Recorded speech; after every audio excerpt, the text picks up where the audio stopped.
बिस्मिल्लाहिर्रहमानिर्रहीम। अस्सलाम वालेकुम नाज़रीन, आप यूट्यूब चैनल देख रहे हैं। मैं तवक्कुल हुसैन हूँ पाकिस्तान से और दुनिया भर से कुछ ताज़ा तरीन और अहम तरीन खबरें और उनके ऊपर मेरा छोटा सा तज्ज़िया। ये सारी बातें मैं आपके सामने रखने वाला हूँ। पाकिस्तान मुस्लिम लीग नून एक ऐसी जमात थी, पीपल्स पार्टी, ये दोनों जिन्होंने हमेशा एंटी एस्टेब्लिशमेंट इलेक्शन लड़ा है और ये एंटी एस्टेब्लिशमेंट रहे हैं। लेकिन इस वक्त इसकी नई क़यादत ने प्रो एस्टेब्लिशमेंट हो के इस सारे नजरिए को जो नवाज शरीफ और शहबाज शरीफ ने बनाया था उसको मिट्टी में रौंद दिया है। मरियम नवाज ने जो तस्वीरें चीफ ऑफ आर्मी स्टाफ के साथ बनवाई हैं, इनसे ये जाहिर होता है कि अब ये प्रो एस्टेब्लिशमेंट चल रहे हैं, बल्कि चल ही प्रो एस्टेब्लिशमेंट रहे हैं, क्योंकि अवाम का वोट तो ना पीपल्स पार्टी के साथ है ना नून लीग के साथ है। सिर्फ और सिर्फ एस्टेब्लिशमेंट जब इनको चाहेगी इक़्तिदार से हटा देगी, जब इनको चाहेगी इक़्तिदार में लाकर बैठा देगी। लेकिन ये कब तक चलता रहेगा?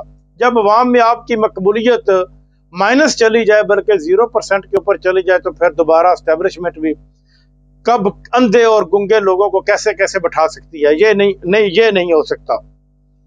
नाजरीन, यूएस एड में बहुत बड़े घपले पाकिस्तान में साबित हुए हैं कि अमेरिका जो यूएस एड पाकिस्तान में तालीम, सेहत और के मामले में करता था, उसका उन्होंने ऑडिट शुरू कर दिया और उसके लिए अमेरिकी हुकूमत ने बाकायदा ये काम शुरू कर दिया है कि जितने भी मुल्कों को एड दी गई थी उस एड का कहाँ इस्तेमाल किया गया। क्योंकि पाकिस्तान का तो आपको पता है, पाकिस्तान की मेन जो खराबी या मेन जड़ है वो करप्शन है। पाकिस्तान में करप्शन हर तरह की हो रही है और हर आदमी ही, तकरीबन 95% लोग जो अदारों में बैठे हैं, वो भी जो सियासतदान है वो भी, या आम लोग भी, आप समझ रहे हैं, जिसका जहां तक हाथ पहुंचता है वो करप्शन जरूर करता है। यानी कि अगर सिर्फ और सिर्फ पाकिस्तान की करप्शन रोक दी जाए, बिल्कुल इसको 0 पॉइंट पर लेकर आया जाए, और ये 6 महीने के अंदर अंदर ये मुल्क स्विट्जरलैंड से भी आगे निकल जाएगा। ये एक ऐसा मुल्क है, ऐसा टैलेंट है इसमें।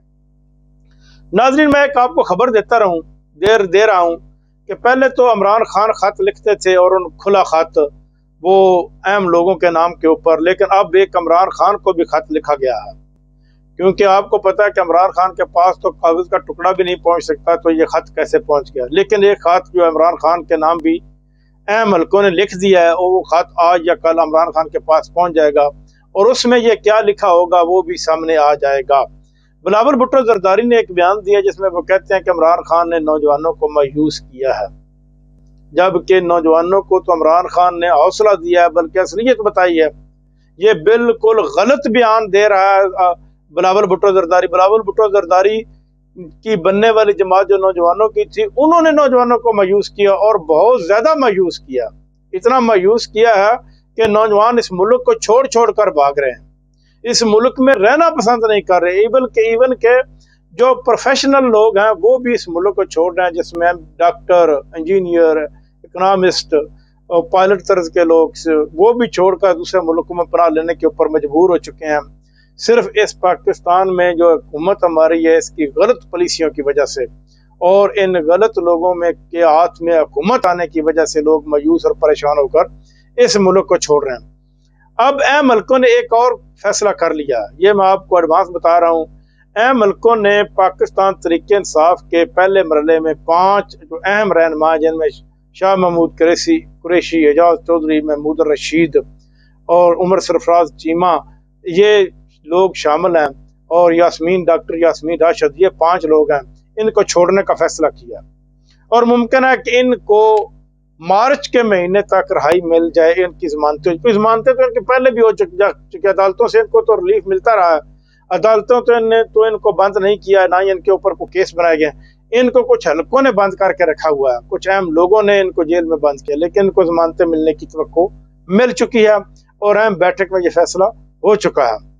अब आ जाते हैं इमरान खान की तरफ, और अप्रैल के महीने तक यकीनन ये 95% उम्मीद की जा सकती है कि इमरान खान को भी जमानत मिल जाएगी और कुछ शराइत इमरान खान के सामने रखी जाएंगी। सिर्फ और सिर्फ इमरान खान ये शराइत रखेंगे कि एक इलेक्शन दोबारा कराया जाए या फिर इसी इलेक्शन में उसके मैंडेट को वापस किया जाए।